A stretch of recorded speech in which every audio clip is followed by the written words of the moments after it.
Hi friends, welcome to yoga channel. நம்ம யோகா சேனலில் அனைவருக்கும் ரம்ஜான் வாழ்த்துக்கள். இன்றைக்கி ரம்ஜான் நல்லபடியாக நோன்பு இருந்து இந்த 30 நாளும் சூப்பராக நோன்பு இருந்து எல்லாருமே நல்லா கொண்டாடிட்டு இருக்கீங்க.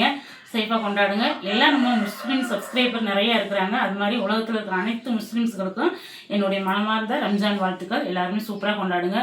எங்களுக்கு இன்றைக்கி ரம்ஜானில் எங்கள் வீட்டுக்காரர் எப்பயுமே வேலை பார்ப்பாரு. அவர் ஃப்ரெண்டும் வேறு, அவர் தான் ஓனரும் வேறு. எங்களுக்கு எலக்ட்ரிஷியன் வேலை ஒரு 10 வருஷமாக அவங்க கொடுத்துட்ருக்காங்க. வருஷம் ரம்ஜானுக்கு எங்களுக்கு ஸ்பெஷலாக எங்கள் வீட்டுக்காருக்கு வேலை செய்கிற பசங்களுக்கு எல்லாத்துக்குமே சாப்பாடு கொடுத்துருவாங்க இன்றைக்கி அவங்க. அதனால் இன்றைக்கி மதிய விருந்து எல்லாத்துக்கும் அங்கே. அதனால் நம்ம வீட்டில் காலையில் அவங்களுக்கு கொஞ்சம் எளிமையாக கொடுத்துறாங்க. கூழு தான் நைட்டு காய்ச்சி வச்சேன், கம்மங்கூழ். அதனால் அத்தை நாளைக்கு கொஞ்சம் எங்களுக்கு கூழ் மட்டும் கொடுங்க, ஹெவியான சாப்பாடெலாம் காலையில் வேண்டான்ட்டாங்க. அதனால் வாங்க அது என்ன செய்யலான்றது. கூழு நைட்டே கம்மங்கூழ் காய்ச்சி வச்சுட்டேன். சூப்பராக இங்கே கம்மங்கூழ் பாருங்கள், நல்லா காய்ச்சி வச்சுருக்கு. இது ரொம்ப கேட்டிருந்தீங்க. கம்பு நல்லா அலசிட்டு குறைன்னு அரைச்சி காய்ச்சல். கண்டிப்பாக அந்த ரெசிபி போடுறேன் உங்களுக்கு. இங்கே உருளைக்கிழங்கு, ஒரே ஒரு உருளைக்கிழங்கு போட்டு நல்லா கத்திரிக்காய் நிறையா வச்சுருக்கிறேன். இங்கே வெங்காயம், பச்சை மிளகா, தக்காளி எல்லாம் வணக்கி விட்டுலான்ட்டு. இங்கே வெடி மிளகா, இது மோர் மிளகா சூப்பராக இருக்கும். பச்சை மிளகாய் உப்பு போட்டு சாப்பிட்றது ரொம்ப அருமையாக இருக்கும். இப்போ கடாயை ஆன் பண்ணிக்கிறலாம். சிம்பிளாக இன்றைக்கி பச்சை மிளகாய் நம்ம வதக்கிடலாம், பொரிச்சுக்கிடலாம். கொஞ்சம் வெடிக்கும். போட்டதுமே நாங்கள் வீடியோ ஆஃப் பண்ணிடுறோம், ஏன்னா சட்டுன்னு வெடிக்கும். இந்த அளவுக்கு செவந்துடணும், நல்லா பொரிச்சிடணும். அப்போ தான் காரம் கம்மியாக இருக்கும். நல்லா இந்த மாதிரி செவக்க வறுத்துடணும் மிளகாயை. இப்போ நம்ம எடுத்துடலாம். கடுகு கொஞ்சமாக சேர்த்துட்டு வெங்காயம், பச்சை மிளகாய் சேர்த்துக்கிடலாம். பொரியலுக்கு வெங்காயம், பச்சை மிளகாய் சேர்த்தா நல்லாயிருக்கும். கிளம்பியாச்சா? சரி சரி. சரிப்பா, சாப்பிட்டுக்கோ. கூழ் இப்போ இந்த இதில் நம்ம பொரிச்சு வச்சுருக்கோம். இந்த சூட்டோடையே உப்பு சேர்த்துடணும். உப்பு சேர்த்துட்டு நல்லா ஒரு குலுக்கி விட்டோம்னா அப்படியே ஜம்முன்னு இருக்கும் கூழுக்கு. இந்த பக்கம் வச்சிடலாம். இந்த பக்கம் முதல்ல வெங்காயத்தை நல்லா வதக்கிடலாம். இப்போயே உப்பு சேர்த்து விட்டுருலாம். வெங்காயத்துக்கு வரணும்லாம் இல்லை, நமக்கு கூழு குடிக்கிறதுக்கு ரொம்ப டேஸ்ட்டாக இருக்கும். இந்த வெங்காயம், பச்சை மிளகா, இந்த தக்காளி எல்லாமே போட்டு வதக்கி கத்திரிக்காய் உருளைக்கிழங்கு போடுறது அவ்வளோ அருமையாக இருக்கும். வெங்காயம் இந்த அளவுக்கு வதங்கினதுமே இப்போ தக்காளியை சேர்த்துடலாம். தக்காளி சேர்த்துட்டு கொஞ்சம் மஞ்சள் சேர்த்து விட்டுடலாம். நல்லா வதக்கிடலாம். இப்போ தட்டு போட்டு நல்லா மூடிடுங்க. அப்புறம் மசிச்சு விட்டு அதுக்கப்புறம் கத்திரிக்காய் உருளைக்கிழங்கு சேர்க்கணும். தக்காளி நல்லா வதங்கிட்டு இந்த அளவுக்கு வதங்கிடணும். தக்காளி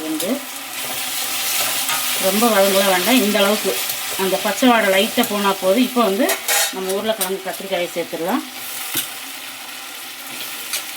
இந்த கூழுக்கு, ரச சாப்பாட்டுக்கு, இந்த மாதிரி சாப்பாட்டுக்குலாம் இந்த கத்திரிக்காய் உருளைக்கிழங்கு பொரியல் செம்ம டேஸ்ட்டாக இருக்கும்.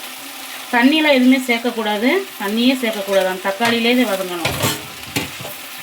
இந்த மாதிரி செஞ்சு நல்லா பூ வச்சு கஞ்சி சாப்பாடு நல்லா ரேஷன் அரிசி வடித்து தண்ணி ஊற்றி, புளிச்ச தண்ணி ஊற்றி சாப்பிடலாம். இல்லாட்டி கஞ்சி அப்படியே சூடாக போட்டு நல்லா ஆற வச்சு இந்த மாதிரி காய் வச்சு சாப்பிட்டா அருமையாக இருக்கும்.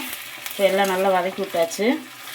இப்போ அப்படியே வெந்ததுக்கப்புறம் கொஞ்சம் கருவேப்பிலை சேர்த்துக்கலாம். அதே கருவேப்பிலை சேர்த்துருக்கணும், நான் கருவேப்பிலை சேர்க்கலை. கொஞ்சம் வேகட்டாக கருவேப்பிலை சேர்த்து இப்போ நல்லா ஒரு 5 நிமிஷம் நமக்கு நல்லா வெந்துச்சு. இப்போ கருவேப்பிலை சேர்த்துக்கலாம். வேலைக்கு டைம் ஆயிடுச்சு, எல்லாம் பசங்க கிளம்பி வந்துட்டாங்க. இப்போ வதங்கினது கூழை கரைக்கணும். அது ஒரு 10 நிமிஷத்தில் நமக்கு காய் வந்துடும். இப்போ யோகாஸ் குழம்பு மிளகாய் தூள் கொஞ்சமாக லைட்டாக, ரொம்ப வேண்டாம், லைட்டாக இந்த வாசம் மட்டும் இருந்தால் போதும். அவ்வளோதான். ஏன்னா அந்த மாதிரி குழம்பு மிளகாய் தூள் போட்டோம்னா நல்ல மணமாக இருக்கும். வெறும் சாதத்தோட மதியானம் வெறும் சாதம் வச்சு கூட நம்ம பிசைஞ்சு சாப்பிட்டுக்கலாம், நல்லாயிருக்கும். இப்போ அது பாட்டு குக்காகட்டும். தண்ணியெல்லாம் ஊற்ற வேண்டாம். இந்த கத்திரிக்காய் உருளைக்கிழங்கு வர தண்ணி, தக்காளியில் வர தண்ணியே போதும் நமக்கு. தண்ணி எக்காரணத்துக்கு தண்ணி விடவே கூடாது. நம்ம வேர்த்து இந்த தட்டியில் உள்ள வேர்த்து அந்த தண்ணியே ஊற்றவும் நல்லாயிருக்கும். இப்போ இந்த பக்கம் நம்ம கூழ் கரைச்சிடலாங்களா? இப்போ நைட்டே தயிரில் ஊற்றி வச்சோம். இது நம்மளோட யோகாஸ் தக்காளி தொக்கு சூப்பராக இருக்கும். தக்காளி தொக்கு ஒரு 2 கிலோ ஆர்டர் வந்திருக்கு, அதையும் செய்யணும். இப்போ பாருங்கள் தக்காளி தொக்கு எப்படி இருக்குண்டு. இதை நைட்டு தோசை இட்லிக்கு கொடுத்தேன். பசங்க சூப்பராக இருக்குது பார்த்துருந்தாங்க. இந்த தயிர் நைட்டே பிற ஊற்றி வச்சாச்சு. தயிர் நம்ம வீட்டில் ஊற்றின தயிர் பாருங்கள் எப்படி இருக்குண்டு. இப்போ இதில் தான் இப்போ கூழ் கரைக்க போகிறேன். கூழ் நம்ம அப்படியே மேட்டாப்பு இப்படி எடுத்துடணும். இது லாஸ்ட்டு கரைச்சி குடித்தோம்னா சூப்பராக இருக்கும்.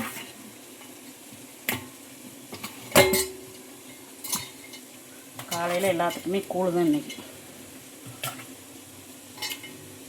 போட்டு தண்ணி ஊற்றி கையில் நல்லா கழுவிடணும். கழுவிட்டு கை விட்டு தான் நம்ம கரைக்கணும். அப்போ தான் நல்லா அந்த கட்டிலாமல் கரைக்க முடியும். அப்புறம் தான் தயிர் ஊற்றணும். இப்போயே உப்பு சேர்த்துக்கலாம். நான் நைட் கொஞ்சம் உப்பு போட்டேன், இருந்தாலும் உப்பு சேர்த்துக்கலாம். இப்போ நல்லா கை விட்டு நல்லா கூழை கரைச்சிடலாம். நல்லா வெந்துருச்சு வருங்க. கம்மங்கூழ் இந்த மாதிரி குருணையாக இருக்கணும். பார்த்தீங்கன்னா சாப்பிட்றதுக்கு சூப்பராக இருக்கும். இப்போ நல்லா கரைச்சிடலாம். கரைச்சிட்டு லாஸ்ட் தயிர் ஊற்றணும். வெங்காயம் வேணும்னா போட்டுக்கலாம். அவங்க வேலைக்கு போகிறதுனால வெங்காயம் போட்டு குடிக்க மாட்டாங்க. வேணுன்னா அரைச்சி கொடுத்தோம்னா போட்டுக்கிடுவாங்க மேட்டாப்பில். வாங்க ஃப்ரெண்ட்ஸ், கூழ் நல்லா கரைச்சாச்சு. இப்போ நம்ம தயிர் சேர்த்துக்கலாம். நம்ம வீட்டிலே ஊற்றணும். கெட்டி தயிர் செம்மையாக இருக்கும். தயிர் ஒரு 2 கரண்டி ஊற்றினா போதும். எனக்கு கூழ் நைட்டே காய்ச்சி வச்சது 2 கரண்டி பெரிய கரண்டியில். இப்போ நல்லா கலக்கி விட்டுறலாம்.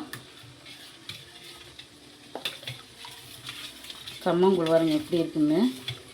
செம்மையாக இருக்கும் இந்த கம்மங்கூழ் வந்து. காலையில் அதுவும் வகுத்தில் குடிக்கிறது அவ்வளோ சூப்பராக குழுன்னு இருக்கும். ஆயிடுச்சு. கத்திரிக்காய் உருளைக்கிழங்கு ரெடி ஆயிடுச்சு. பொரியல் செம்மையாக இருக்கும் பார்த்தீங்களா. மதியத்துக்கு சூடாக சாப்பாடு வச்சு இந்த பொரியலையும் சாப்பிட்டுக்கலாம். எனக்கு பாப்பாவுக்கு மட்டும்தான் மதியத்துக்கு சாப்பாடு ஆக்கணும். ஆஃப் பண்ணிடலாம் அடுப்பை. இப்போ நமக்கு சூப்பரான இங்கே வர பச்சை மிளகா வெங்காயம் இது கூழ் என்ன மதியம் காய்ச்சி குடிச்சுக்கலாம். கூழ் வாங்க ஃப்ரெண்ட்ஸ், கூழ் ஊற்றி நம்ம குடிச்சு பார்த்துக்கலாம். பசங்களுக்கும் கொடுக்கணும். நல்லா ஜம்முன்னு இருக்கும். அந்த கெட்டி தயிரோட நல்லா டேஸ்ட்டாக இருக்கும். வெங்காயம் வேணுன்னா அதில் போட்டுக்கோங்க. பசங்க போகிறது வெங்காயம் வேண்டாத்த அப்படின்ட்டு முழுசு அப்படி கடிச்சுக்கிடுவாங்க வெங்காயம். இவ்வளோ கூழ் நானும் எடுத்துருக்கேன் பாருங்கள். சூப்பரான இன்றைக்கி நமக்கு ரம்ஜான் ஸ்பெஷலாக குழுன்னு கூழ். ஏன்னா மதியானம் அவங்க ஹெவியான சாப்பாடு சாப்பிடுவாங்க. பிரியாணி எல்லாமே சாப்பிடுவாங்க மதியம் வேலை செய்கிற இடத்துல. ஆனால் நம்ம காலையிலே கூழ் குடிச்சிடலான்ட்டு எல்லாம் ரெடியாக இருக்காங்க. கூழ் குடிக்க நான் ஒரு டம்ளர் குடிச்சிடறேன். காலையில் வெறும் வயிற்றுல ஒரு செம்பு சுடுதண்ணி குடித்தேன். இப்போ கூழ் நடாடா சூப்பராக இருக்கு ஃப்ரெண்ட்ஸ். இந்த மாதிரி மிளகா எடுத்துக்கணும். மிளகாயை கடித்து அந்த உப்பு காரம் சூப்பராக இருக்கும்.